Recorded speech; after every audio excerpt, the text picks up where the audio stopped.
Welcome to the CISSP Cyber Training Podcast, where we provide you the training and tools you need to pass the CISSP exam the first time. Hi, my name is Sean Gerber, and I'm your host for this action-packed, informative podcast. Join me each week as I provide the information you need to pass the CISSP exam and grow your cybersecurity knowledge. All right, let's get started. Good morning, everybody. It's Sean Gerber with CISSP Cyber Training, and hope you all are having a beautifully blessed day today. Today, we're going to be talking about the CISSP Rapid Review, and we're going to be focused on Domain 4. So this will be Part 1. Obviously, today on Monday will be Part 1, and then on Thursday, it will be Part 2. So we tried to blend in these rapid reviews for your studying preparedness and make sure that you are ready to go for the CISSP exam.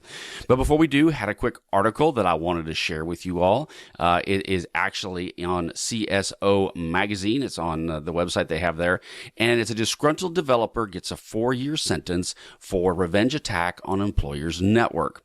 Now, this individual, who's a Chinese national named Davis Liu, he's a former software developer at Eaton, and that's the electrical company, that he got 4 years for basically putting a logic bomb within their network. I've had this happen to me in a couple different ways. It actually didn't happen to me directly. It happened to a friend of mine in his company, and they took them years and a lot of money to get this squared away. So basically, Davis Liu, he basically got 4 years of prison plus 3 years of supervised release for deploying a malicious logic bomb with his ex-employer.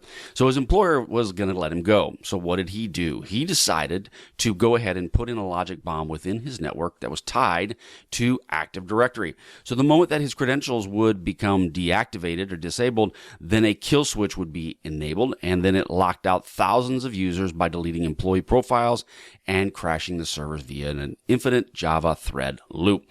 So he knew what he was doing, and he decided to put this in place. So this comes down to the fact of when someone is leaving an organization, we'll come into that, you better have a good plan around it, especially depending upon their capabilities. This attack was premeditated with basically they have forensics evidence that he had set up in there that he did a privileged escalation, and he hid that to allow them then do rapid file deletion once he left the company.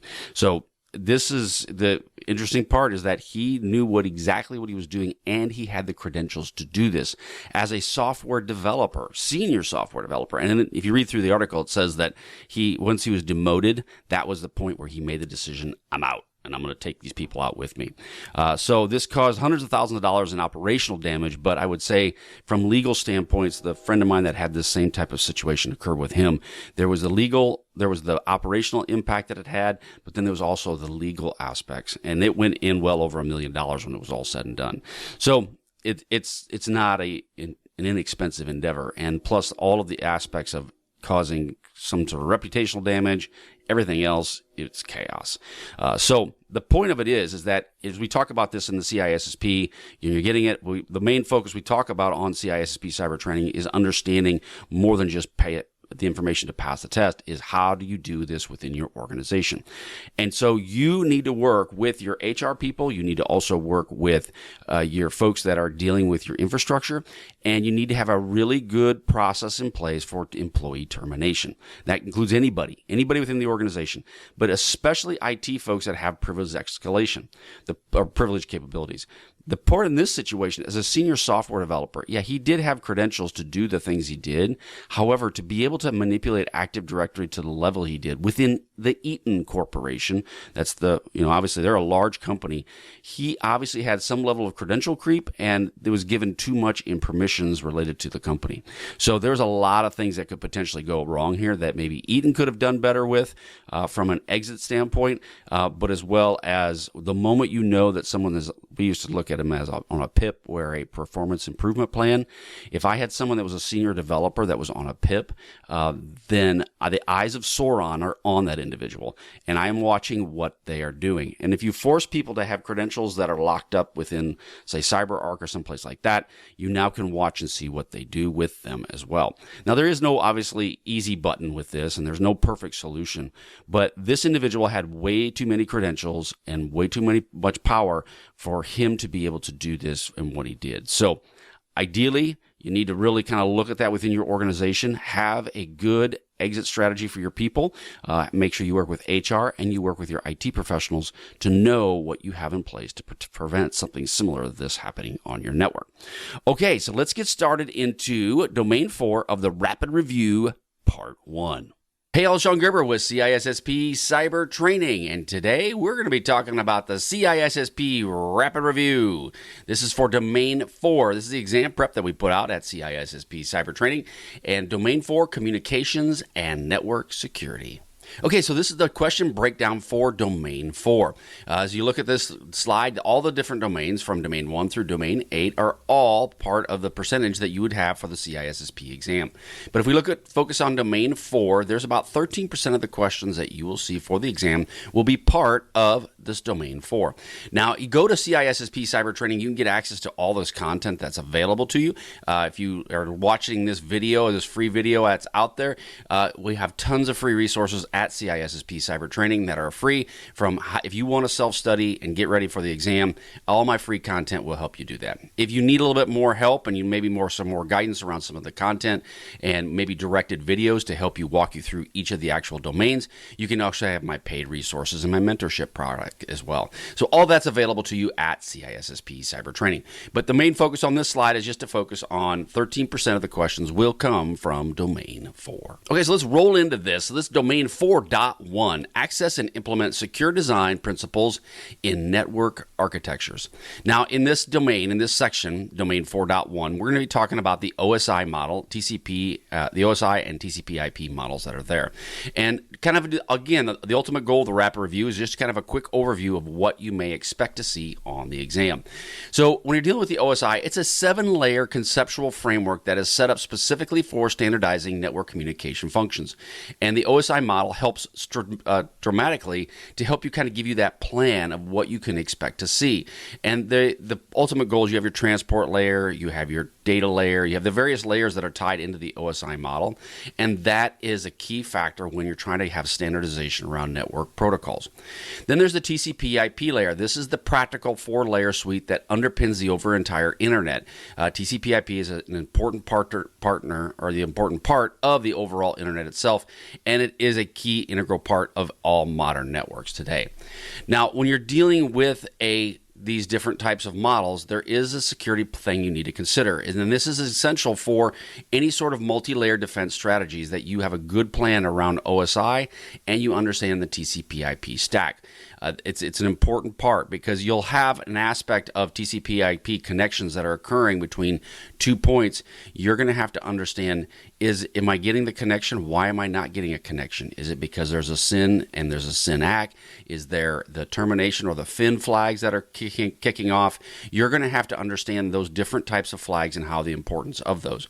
And just because you're studying for the exam, you go, well, I don't need to worry about that because I have a network team that deals with that for me.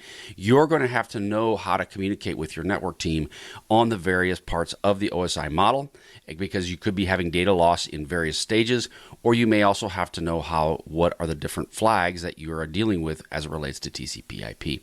So all of these are an important part of the overall understanding of cybersecurity. Now, the IP networking, we're going to deal with this IP regular as itself, IP4 and IP6. Now, IP as itself is the information aspects that you're going to have the fundamental protocol for addressing routing data packets, and that's IP networking, period. And it's broken into IPv4 and IPv6. Now, IPv4 is the 32-bit address that's been out there forever, that most people have adopted and utilize within their networks. However, because of so many IP addresses tied to actual devices themselves, they then move to IP version 6, which is the 128-bit version, which allows for a much larger space of IP addresses, and it also helps with the simplification of the configurations of these various IP addresses. However, IPv6 has not been as widely adopted as IPv4, because obviously it's been around longer, and there are some challenges of people bringing IPv6 into their networks. It's eventually going to happen because there's just not enough IPs out there, especially when you're dealing with all this IoT work that's available. But at the end of the day, IPv4 and IPv6 are both extremely important parts of any sort of networking program. Now, they both require meticulous, secure configurations to ensure that you're getting a proper security for each of them. Now, IPv6 introduces new attack vectors such as SLAAC, NDP spoofing. All of those are different vectors that we didn't have in IPv4, but IPv4 has its own issues in itself. So understanding the differences between IPv4 and IPv6 is an important factor when you're studying for the exam. The next section is secure protocols. These provide confidentiality, integrity, and authenticity for the data that's specifically in transit. And when we're talking secure protocols, you're talking VPNs, you're talking HTTPS, you're talking SSH, DNSSEC. All of these are very important parts of the overall transporting of the data and the security around this. Now, it's mandatory for many sensitive communications that you have some level of secure protocols for this communication. This would include strong message ciphers, robust key management, up-to-date versions of it that are available. And you want to make sure that all of that is done because those are key factors in any protocol that is set up specifically for transport of data between point A and point B. These can be done automatically. They can be done set up manually. But at the end of it, a secure protocol for the data transfer and the data protection is an important part of any sort of security plan that you have within your organization. Implications of multi-layer protocols. Now, encapsulation is an important part of, you'll hear people talk about it. This is where data from higher layers are wrapped by lower layers, basically down the stack. So what it comes down to is you have your OSI model. As your data is leaving from basically your physical layer and it's moving all the way up to the transport layer and beyond and to the presentation layer, it is all encapsulated as it goes up. And then when it comes down, the encapsulation is removed. That is the data encapsulation piece that you would expect to see within the CISSP. Now, the attack surface of having multi-layer protocols is that the vulnerabilities can exist in potentially any layer. So if you have multi-layer aspects, there's aspects that could come into where they potentially could bypass controls of one layer to gain access to another. So this is where it's imperative that you have a defense in depth strategy when you're dealing with any sort of security. And as we've talked about routinely on CISSP cyber training, is having the multi-layers of defense. If you have a firewall, then you have endpoint detection and response. Maybe you have some honeypots that are built in there. You have defenses that are built that are in layers so that if one person gets through one area, there may be a situation where they're alerted when they're going through another area. It's also imperative to have some deep packet inspection involved. And this is in various points of your network. There would be various tags or taps that are put in place that will suck this data out. They will look at the data itself, and then they will do a deep packet inspection of all the data that's transferring the wire. These are really important. There's also some regulatory requirements around that. I've worked in some companies that have had to do that, and it's a great product, but it does take a lot to make that and put that in place. But deep packet inspection is an important part of any security tools that you may have, depending upon the level of risk that you have within your company. Converged protocols. So you have voice over IP. Now, this is what integrates voice and video onto data networks. To bottom line is for cost savings and flexibility. Now, if you've all noticed, though, when you're dealing with some voice communications, they get a bit of a delay. Sometimes that is voice over IP that maybe not totally configured correctly. Fiber optics, this transmits data via light, offering obviously bandwidth issues and allowing you increased bandwidth, low latency, and then potentially from electromagnetic interferences, immunity. Fiber optics have become more and more transparent throughout where most people, we didn't have fiber optics going to homes in the past. Now many of us have fiber optics that come into our house specifically. So it's a great tool, allows for much faster bandwidth, and it is a great product. I love fiber, just love it. Security implications of doing this, though, is it does introduce new attack vectors such as voice over IP eavesdropping, toll fraud, which I haven't seen much of, but it is out there.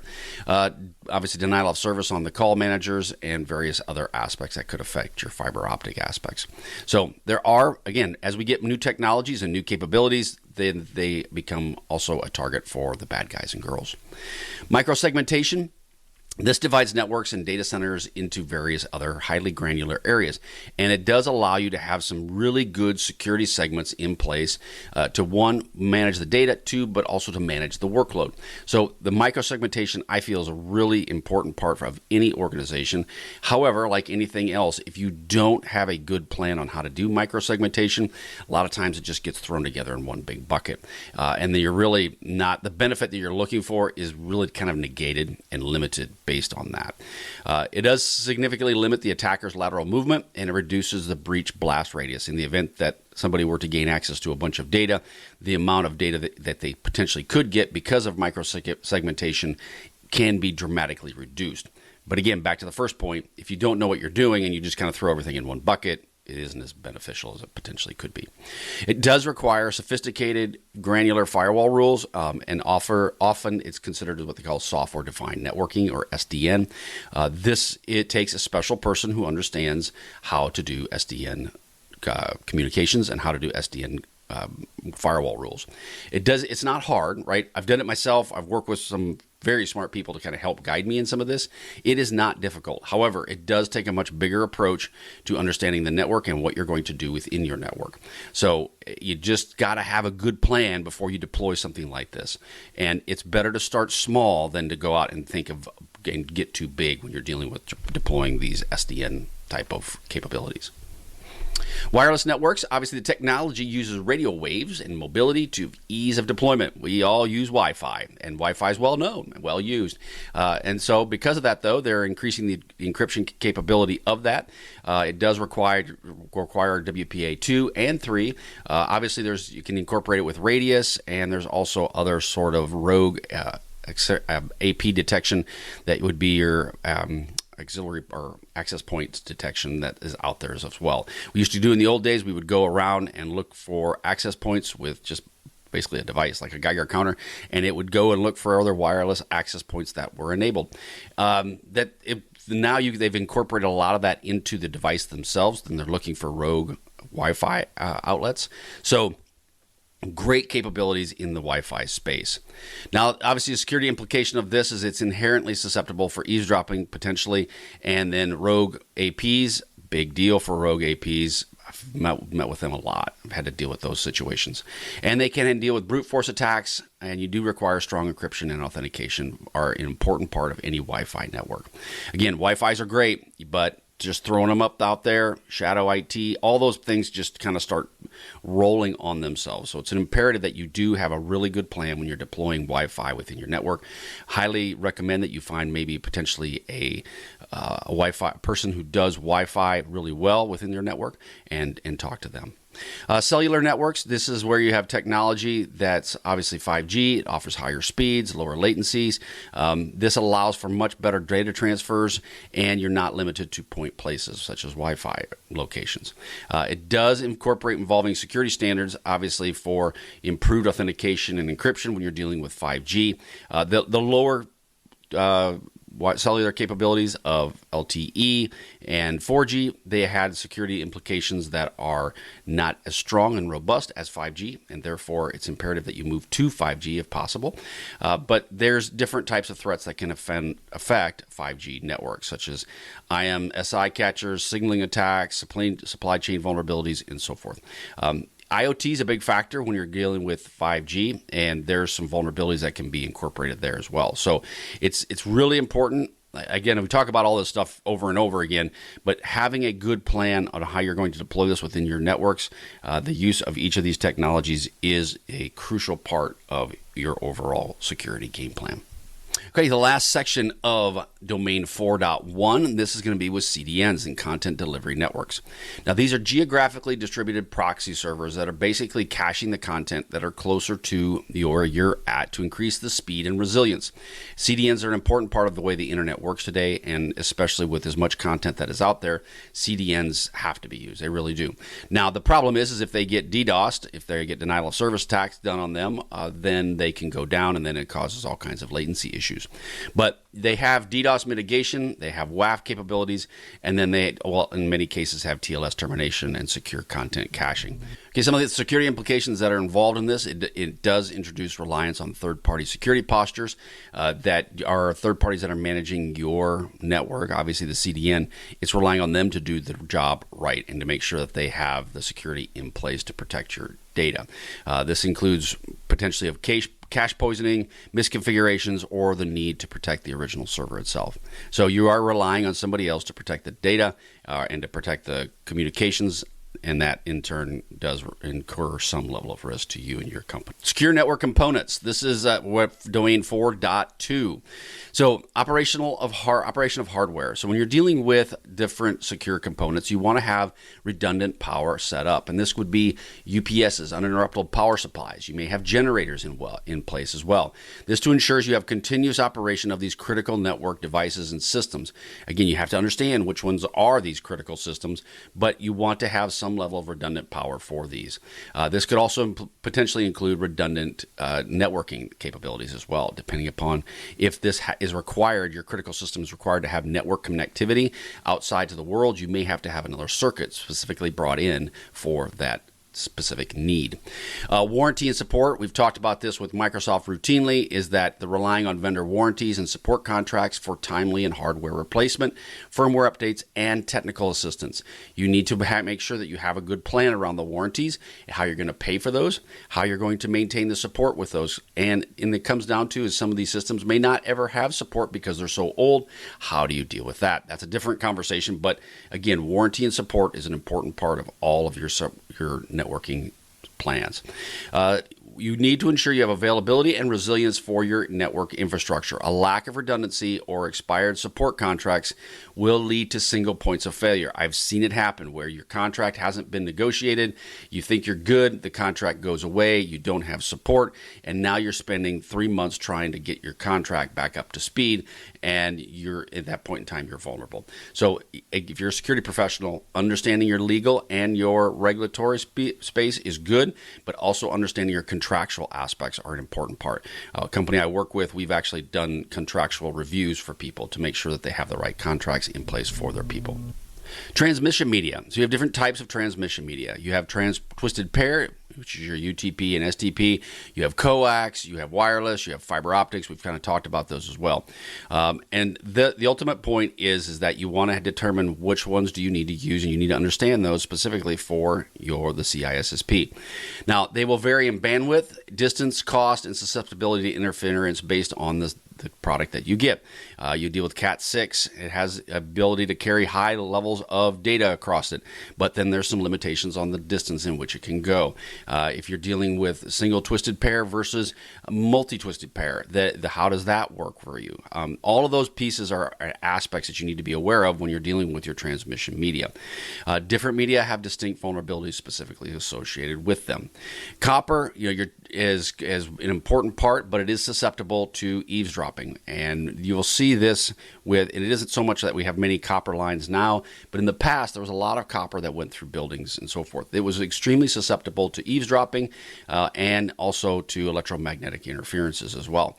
Now that you have the twisted pair, and especially if it's shielded twisted pair, then you have less risk of having any sort of EMI effects that could deal with it. Fiber optics, highly secure against EMI, but they're extremely fragile, and they're really hard that if you break them, you can't just go and connect them back together. You have to have special tools to do so. So it makes it a little bit more complicated.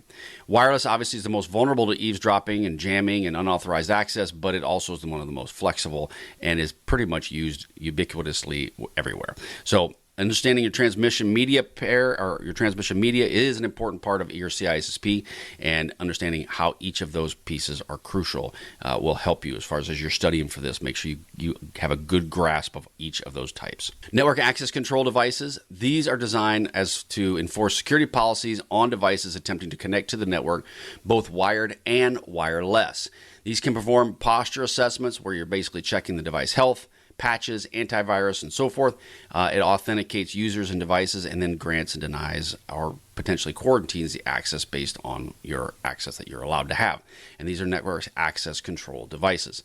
They do prevent unauthorized or non-compliant devices from accessing a network. So if you don't have port controls in place, these NACs can actually help reduce that. If somebody were to plug something in, it can limit the effect of those devices. So again, it reduces your attack surface and limits the spread of potential malware from an infected endpoint. Endpoint security, this protects the individual computing devices such as your laptops, desktops, servers, and so forth, and it is an important part of any sort of security strategy you may have. This could deal with endpoint detection and response, host-based IDSs and IPSs, DLP, and host-based firewalls. All of those are part of your endpoint security program, and they're a common entry point for all attackers of the endpoints because people are there and people click on links. They are crucial for detecting and preventing any sort of malware defense or infections, and I usually say the endpoints are your first line of detection. That and your people. Your people are like sensors, and between them and your endpoints, they are your first line. They are the ones that are going to help identify suspicious activity. They'll help control data flows. All of those things are an important part of your endpoint detection strategy. Make sure you deploy endpoint detection and response, some sort of protection and response to your endpoints right now. Now, one thing to also consider is just antivirus, right? People used to always be antivirus. It needs to be a much better solution, such as endpoint detection and response type of security suites. These are focused specifically on heuristics. They're focused on the different types of signatures. They're also based on other communications they get from the mothership that are telling them, hey, these are the attacks we're seeing. EDR is a really good endpoint you need to consider for all endpoint security. Okay, domain 4.3. Public switch telephone networks, PSTNs. Now, these are the traditional circuit-based switch telephone network used for voice communication, and it does rely on copper wires and switching centers to do the work. So this is the old school where you had somebody sitting in behind a desk and they're plugging in different wires into different ports to make the connection. This is a PSTN. Now, granted, obviously that was really old school, but it's the traditional old type of phone network. It is susceptible to wiretapping and eavesdropping and denial of services as well. They still exist in different places. Obviously, in areas that are maybe a little less developed, they're more prevalent, but bottom line is PSTN is still out there, and you as a security professional need to understand what is a PSTN network. Voice over IP, this is what allows for voice and multimedia communications over IP networks, such as the internet, and then obviously it's instead of the traditional phone lines that you would have, such as a PSTN network. They're becoming more and more developed and deployed throughout. Most companies have these, and they will include various different types of threats that can affect them, such as eavesdropping, DOS attacks. Obviously, they can target your voice over IP clients if they're high IP or high value clients, and they will also target the servers as well. Gaining access to these systems can be a plethora of information, and so bad guys and girls will attack those systems. They really, truly do want the VoIP systems, and if you don't have good security enabled on them, they are a high target, and they can also incorporate a lot of risk for you and your organization. Hence, if they were to be breached or compromised, you now are running in a situation where you become liable because you didn't put in adequate controls for them. Thanks so much for joining me today on my podcast. If you like what you heard, please leave a review on iTunes, as I would greatly appreciate your feedback. Also, check out my videos that are on YouTube, and just head to my channel at CISSP Cyber Training, and you will find a plethora or a cornucopia of content to help you pass the CISSP exam the first time. Lastly, head to CISSP Cyber Training and sign up for 360 free CISSP questions to help you in your CISSP journey. Thanks again for listening.